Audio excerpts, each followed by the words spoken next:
বিসমিল্লাহির রহমানির রহিম। প্রিয় শিক্ষার্থীরা, অনলাইন ক্লাসে তোমাদের আমন্ত্রণ। আমি মাসুদা আক্তার, উৎপাদন ব্যবস্থাপনা বিপণন। দ্বাদশ শ্রেণীর প্রিয় শিক্ষার্থীরা, তোমরা অলরেডি তৃতীয় টিচার পরীক্ষা দিয়েছো। তোমরা জানো তোমাদের সামনে যে পরীক্ষা সেটা হচ্ছে প্রাক নির্বাচনী পরীক্ষা। তো আমি এখন তোমাদের প্রাক নির্বাচনী পরীক্ষারই দেওয়ার জন্য যে তোমাদের সিলেবাসটা, সেই সিলেবাস হলে তোমাদের পড়াশোনার প্রিপারেশন নেওয়াবো আমি। তো তোমরা অলরেডি জানো তোমাদের প্রাক নির্বাচনী সিলেবাসটি কি অলরেডি আমি দিয়েছি এবং তোমাদের সবার কাছে সিলেবাস দেওয়া আছে আগে থেকে। তো তিনটা অধ্যায় প্রাক নির্বাচনী পরীক্ষা তোমাদের, সেটা হচ্ছে তিনটা অধ্যায় হচ্ছে অষ্টম, নবম, দশম। উৎপাদন ক্ষমতা, ব্যবসার অবস্থান আর লেআউট। তো অলরেডি আমরা প্রথম দুটো অধ্যায় পড়ে ফেলেছিলাম তোমাদের তৃতীয় টিচার পরীক্ষার জন্য। তো লাস্ট এই অধ্যায়টা বাকি আছে, লেআউট। তো আজ আমরা এই অধ্যায়টা সম্পর্কে জানবো, ঠিক আছে? তো আসো আমরা লেকচারের মধ্যে প্রবেশ করি। তো একটু খেয়াল করে দেখো, তোমাদের দশম অধ্যায় যে অধ্যায় সেটা হচ্ছে তোমার লেআউট। হ্যাঁ, লেআউটের একটা বাংলা শব্দ আছে, সেটা হচ্ছে বিন্যাস।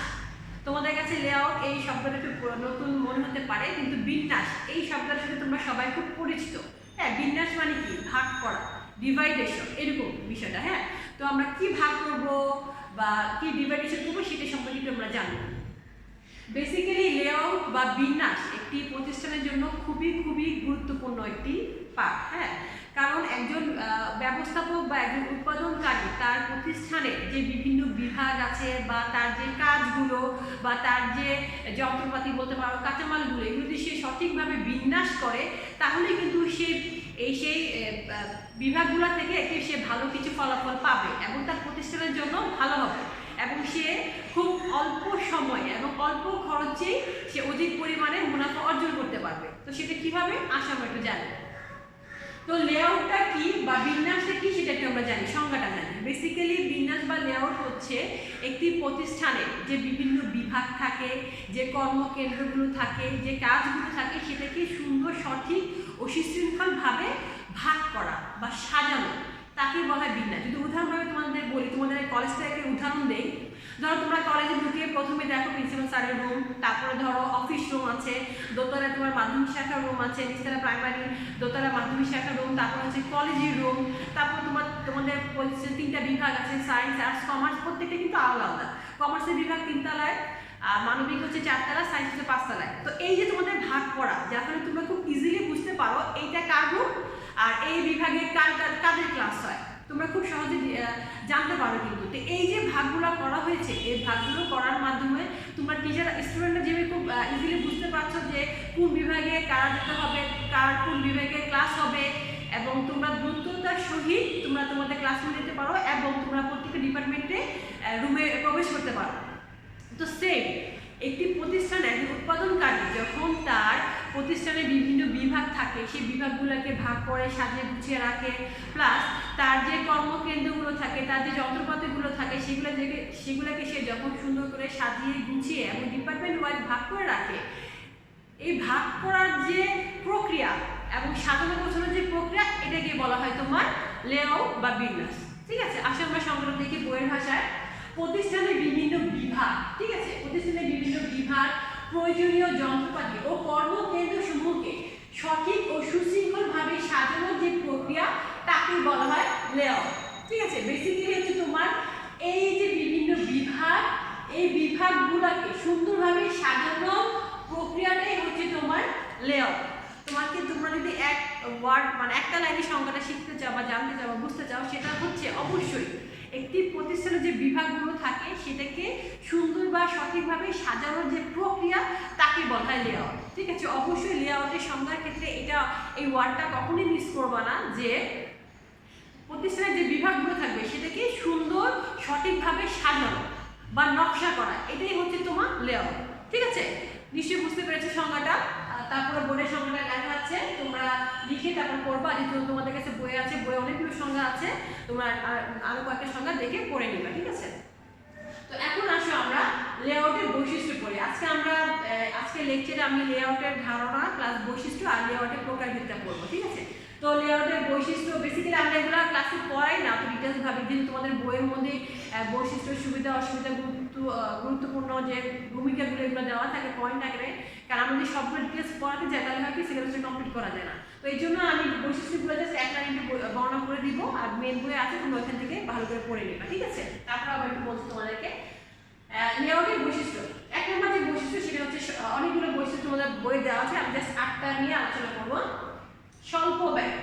খেয়াল করে দেখো, একজন উৎপাদনকারী তার প্রতিষ্ঠানে যখন খুব সুন্দরভাবে প্রত্যেকটা বিভাগ, কাঁচামাল, যন্ত্রপাতিগুলো সুশৃঙ্খলভাবে সাজিয়ে গুছিয়ে রাখবে এবং পরবর্তী সেটা উৎপাদন কাজে ব্যবহার করবে, অবশ্যই এই যে সে সঠিকভাবে বিন্যাস করেছে সেই বিন্যাসের কারণে তার প্রতিষ্ঠানের ব্যয়টা কিন্তু অনেকটা কমে যাবে। তোমরা নিজেরাই চিন্তা করো, একটা সংখ্যা যখন তুমি যদি বাজারে যাও, তুমি যদি প্ল্যানিং করে যাও, তুমি এই বাজারগুলো করবা, লিখে নিয়ে যাও, একটা প্ল্যানিং করে যাও, তুমি যেভাবে শুরু করে বাজার করবা, প্ল্যানিং ছাড়া বাজার করতে যাও, তোমার কিন্তু সেই সুন্দরভাবে বাজারটা হবে না এবং তোমার বাজারের ব্যয়টা কিন্তু বেশি হবে। তো সেক্ষেত্রে একজন উৎপাদনকারী প্রতিষ্ঠান যদি সুন্দরভাবে সুশৃঙ্খলভাবে লেআউটটা করে থাকে, তাহলে তার প্রতিষ্ঠানের উৎপাদন ব্যয়টা কম হবে এবং সে অল্প উৎপাদন ব্যয়ের মাধ্যমে অধিক পরিমাণে উৎপাদন করতে পারবে। ঠিক আছে, এটা হচ্ছে তোমার স্বল্প ব্যয়। তারপরে হচ্ছে উন্নত কার্য পরিবেশ। লেআউটের মাধ্যমে অবশ্যই একটি প্রতিষ্ঠানের উন্নত কার্য পরিবেশ সৃষ্টি হয়, কারণ তার প্রত্যেকটা ডিপার্টমেন্ট বা তার বিভাগগুলো সুন্দরভাবে সাজানো গোছানো থাকে, যার ফলে একটি সাজানো পরিবেশে একজন শ্রমিক কিন্তু সুন্দরভাবে বা ভালোভাবে কাজ করতে পারে এবং সেই কাজের প্রতিফলের মাধ্যমে কাজের যে প্রতিফলটা আসবে সেটা কিন্তু অবশ্যই প্রতিষ্ঠানের জন্য লাভজনক হবে। তারপর হচ্ছে স্থানীয় সর্বোচ্চ ব্যবহার। লেআউটের মাধ্যমে বা একটি প্রতিষ্ঠানের সুষ্ঠু বিন্যাসের মাধ্যমে অবশ্যই স্থানের সর্বোচ্চ ব্যবহারটা হয়ে থাকে। খেয়াল করো, তুমি যদি তোমার একটা রুম, তুমি রুমটাকে এলোমেলো করে রেখেছো, বা আরেকজন সেই রুমটাকে খুব সাজিয়ে গুছিয়ে যেই জিনিসটা যে জায়গায় রাখা উচিত সেভাবে গুছিয়ে রেখেছে, তার মানে দুইটা রুমে যখন একজন ব্যক্তি প্রবেশ করবে, অবশ্যই তাদের যে রুমটা সে সাজিয়ে গুছিয়ে রেখেছে সেই রুমটা কিন্তু তার ভালো লাগবে, কারণ হচ্ছে সে সাজানো গোছানো রুমটার মধ্যে সুষ্ঠু বিন্যাস হয়েছে। তো সেক্ষেত্রে হবে কি, ওই সুষ্ঠু বিন্যাসের মাধ্যমে একটি রুমেরও তার যে স্থান সেটা প্রপার ব্যবহার হয়ে থাকে। আর যদি অগোছল থাকে, তার প্রতিটা স্থানে কিন্তু স্থানের ব্যবহারটা সর্বোচ্চ হয়ে থাকে না। তো এই জন্যই বলা হয়েছে লেআউটের মাধ্যমে একটি প্রতিষ্ঠানের অবশ্যই সুষ্ঠু বিন্যাস হয় এবং স্থানের সর্বোচ্চ ব্যবহারটা হয়ে থাকে। তারপরে হচ্ছে দূরত্ব হ্রাস।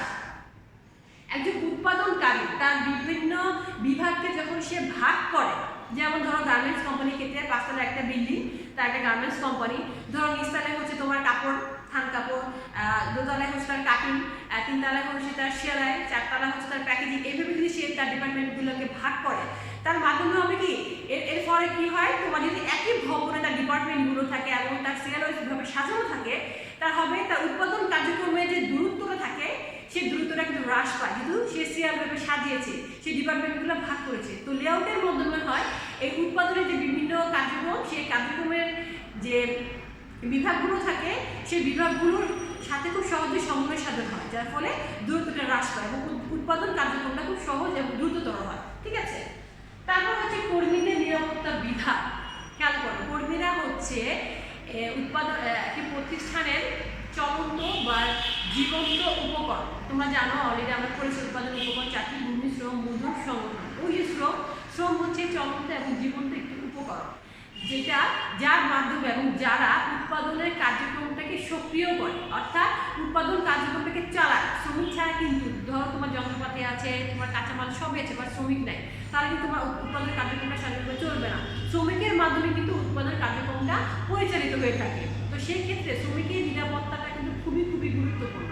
তো সুষ্ঠু লেআউটের মাধ্যমে শ্রমিকের নিরাপত্তাটা বিধানটা হয় এবং যার মাধ্যমে শ্রমিকরা তারা খুব সুন্দরভাবে তাদের উৎপাদন কার্যক্রমটা পরিচালনা করতে পারে। তারপর হচ্ছে সহজে স্থানান্তর। লেআউটের মাধ্যমে খুব দ্রুততার সহিত এবং খুব সহজেই এক ডিপার্টমেন্টে শ্রমিকরা এক ডিপার্টমেন্টে খুব সহজে যেতে পারে, বা এক ডিপার্টমেন্টের কার্যক্রমগুলো অন্য ডিপার্টমেন্টের কার্যক্রমের সাথে খুব সহজেই স্থানান্তর করা যায় এবং কাঁচামাল বলো, যন্ত্রপাতি বলো, সব কিছু খুব সহজেই স্থানান্তর করা যায়। তাই সেই ক্ষেত্রে অবশ্যই লেআউটটা খুবই গুরুত্বপূর্ণ। তারপর হচ্ছে নমনীয়তা। খেয়াল করো, তোমাদের এটা আগেও আমি বুঝিয়েছি যে নমনীয়তা বলতে কিন্তু নরম কোমল এমন কিছু না। নমনীয়তাটা মানে হচ্ছে পরিবর্তনশীল। লেআউট এমন কোনো বিষয় না যে এটা আমার ফিক্সড, একদম যেটা করে ছিঁড়ে থাকবে না। লেআউটের ক্ষেত্রে অর্থাৎ লেআউট অবশ্যই নমনীয়তা বা পরিবর্তনশীল হতে হবে, কারণ পৃথিবী বা প্রতিটি বিষয় বা প্রতিটি জিনিস কিন্তু পরিবর্তনশীল। আমাদের উৎপাদন কার্য পরিচালনা করতে হয় কাদের পরিপ্রেক্ষিতে, ভোক্তাদের চাহিদা উপর ডিপেন্ড বা প্রয়োজনের উপর ডিপেন্ড করে কিন্তু আমরা উৎপাদনটা করে থাকি। তো সেই পরিপ্রেক্ষিতে কিন্তু আমাদেরকে যেমন নতুন কিছু পণ্য উৎপাদন করতে হয়, ঠিক সেই উৎপাদনের পরিপ্রেক্ষিতে আমাকে লেআউটটাও কিন্তু পরিবর্তন করতে হবে। ঠিক আছে, তো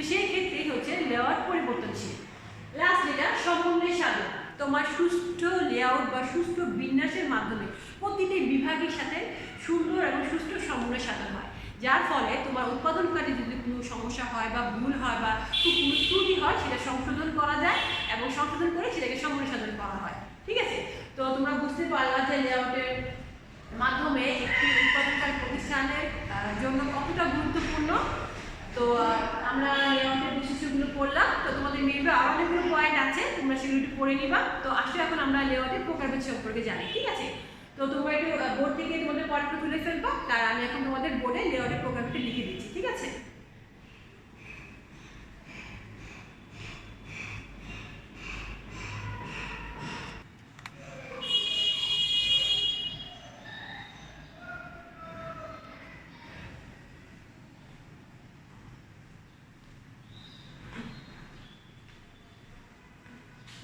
প্রিয় শিক্ষার্থীরা দেখো বোর্ডে লিখেছি আমরা লেআউট বা বিন্যাসের প্রকারভেদ। একটু খেয়াল করে দেখো যে লেআউট বা বিন্যাস, হ্যাঁ ইংলিশে হচ্ছে লেআউট, বাংলা হচ্ছে বিন্যাস। পরীক্ষার সময় এমন হতে পারে লেআউট কি বা লেআউট সম্পর্কে আলোচনা আসতে পারে, আবার আসতে পারে বা বিন্যাস কি বা বিন্যাসের সম্পর্কে। তো তোমাদের হয় কি যখন লেআউট আসে তো অনেক বাচ্চারাই তোমরা কনফিউজ হয়ে যাও মানে লেআউটটা কি। তো এর জন্য তোমাদেরকে বাংলা ইংলিশ দুইটাই জানতে হবে। ঠিক আছে, লেআউট হচ্ছে বিন্যাস বা বিন্যাস ইংলিশ হচ্ছে লেআউট, দুটার নাম সম্পর্কে তোমাদের পরিচিত থাকতে হবে। তো আসলে আমরা লেআউটের প্রকারভেদ সম্পর্কে জানি। বেসিক্যালি তোমার আমরা যদি কিছুক্ষণ আগে তোমার লেআউট কি বা লেআউটের বৈশিষ্ট্য পড়েছি, ওখানে আমরা বুঝতেই পেরেছি যে একটি প্রতিষ্ঠান সুষ্ঠু বা সুন্দরভাবে পরিচালনার জন্য অবশ্যই সুষ্ঠু বিন্যাস বা লেআউটটা খুবই দরকার। কারণ এই সুষ্ঠু বিন্যাস বা লেআউটের মাধ্যমে একটি প্রতিষ্ঠানের থেকে একটি ভালো ফলাফল বা সাফল্যের জন্য একটি ফলাফল আমরা পাবো, যেটা একজন উৎপাদনকারীর জন্য খুবই গুরুত্বপূর্ণ। বেসিক্যালি তোমার লেআউটের প্রকারভেদ বা বিভিন্ন ধরনটা তৈরি করা হয় একটি প্রতিষ্ঠানের প্রকৃতির উপর ডিপেন্ড করে বা প্রক্রিয়া বা ধরন বা আয়তনের উপর ভিত্তি করে। এই কয়েকটা বিষয়ের উপর ভিত্তি করেই লেআউটকে বিভিন্ন ধরনের ভাগ করা হয়। তো তোমাদের বইয়ে অনেকগুলো ভাগ দেওয়া আছে, তো আমি অ্যাকচুয়ালি আজকে সবগুলো ভাগ আলোচনা করব না। আজকে আমি প্রধান যে দুইটা ভাগ সেটা সম্পর্কে আলোচনা করব। আমি আবারও বলছি, লেআউটের ধরনটা ভাগ করা হয় বা ডিভাইডেশন করা হয় প্রতিষ্ঠানের প্রকৃতি, প্রক্রিয়া, আয়তন, ঠিক আছে, এবং স্থানীয় সুষ্ঠু ব্যবস্থার উপর বা ব্যবস্থাপনার উপর ডিপেন্ড করে তোমার লেআউটের প্রকারভেদটা নির্ধারণ করা হয়। তো প্রধানত দুইটা প্রকারভেদ, একটি হচ্ছে ফ্যাক্টরি লেআউট বা কারখানা বিন্যাস, একটি হচ্ছে সার্ভিস লেআউট বা সেবা বিন্যাস। খেয়াল করে দেখো আমি বাংলা ইংরেজি দিয়ে লিখছি, কারণ দুইটার যে কোনো একটি নাম আসতে পারে। ফ্যাক্টরিতে বোঝে কারখানা, সেটা লেআউট, আর একটা হচ্ছে সার্ভিস লেআউট বা সেবা বিন্যাস। তো এগুলোর আবার সাব পয়েন্ট আছে, যেমন ধরো ফ্যাক্টরি লেআউটে আবার তিনটা সাব পয়েন্ট আছে। তোমার হচ্ছে পণ্য বিন্যাস, প্রক্রিয়া বিন্যাস, স্থির বিন্যাস। আবার হচ্ছে তোমার সার্ভিস লেআউটে আবার তিনটা পার্ট আছে, একটি হচ্ছে অফিস বিন্যাস, গুদামজাতকরণ বিন্যাস, আর একটা হচ্ছে তোমার খুচরা বিপণী বিন্যাস। ঠিক আছে, তো ওই সাবগুলো আমরা আজ আলোচনা করবো না, আমরা জাস্ট মেইন দুটো আলোচনা করবো, ফ্যাক্টরি লেআউট বা কারখানা বিন্যাস। খেয়াল করো এখানে নামের মধ্যেই কিন্তু আনসারটা দেওয়া আছে, মানে এখানে কাকে আমাকে ভাগ করতে হবে, যেহেতু আমরা অলরেডি বুঝিয়ে ফেলেছি বিন্যাস মানে ভাগ করা। সেটা আমার উৎপাদনের বিভিন্ন বিভাগ হোক বা আমি কোনো কাজ করতে গেলে সেই কাজের বিভিন্ন বিভাগ হোক।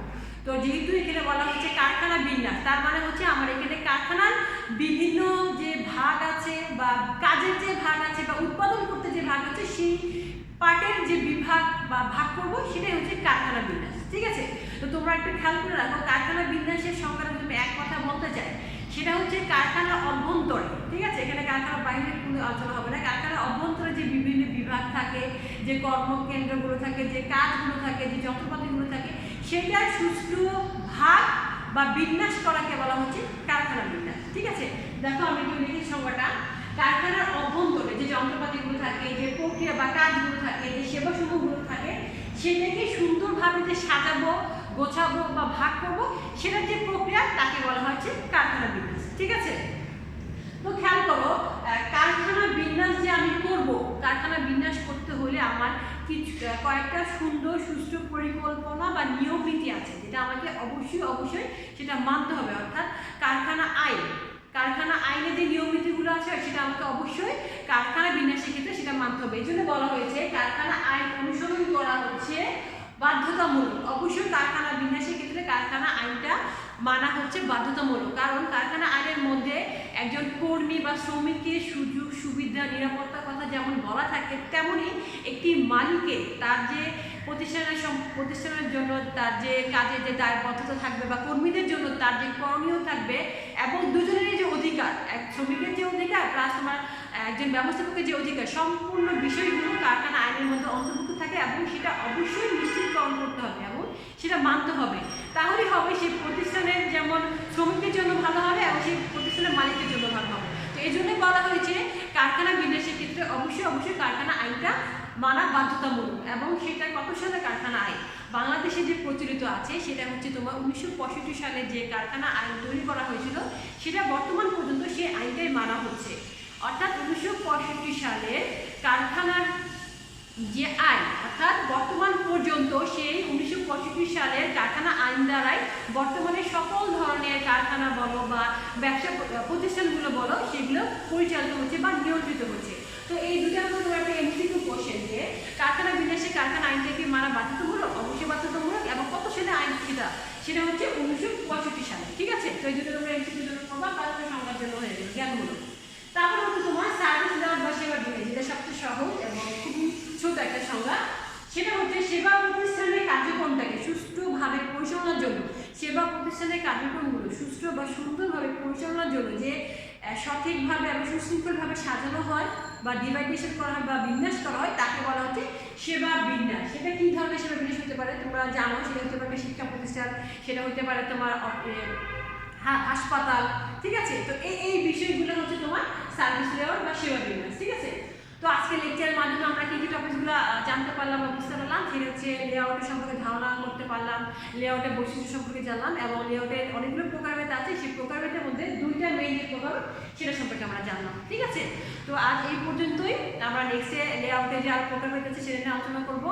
তো তোমাদের অবশ্যই কাজ হচ্ছে আজকে লেকচারটা আমি তোমাদের পড়ালাম, তোমরা দেখেছো যে আমি বোর্ডে লিখে দিয়েছি, সেগুলো তোমাদের স্ক্রিন পিকচার দিয়ে দেবো। অবশ্যই খাতায় লিখবা, লিখে তোমাদের বই থেকে আমার লেকচার আগে পড়বো, প্লাস বইয়ে যে আরও ডিটেলস দেওয়া হচ্ছে সেগুলো পড়ে অবশ্যই পড়াটা পড়বা। তোমরা কিন্তু পড়া জমিয়ে রাখবা না, যেহেতু তোমাদের জানুয়ারি মাসের পরীক্ষা, সময় কিন্তু একদম নেই।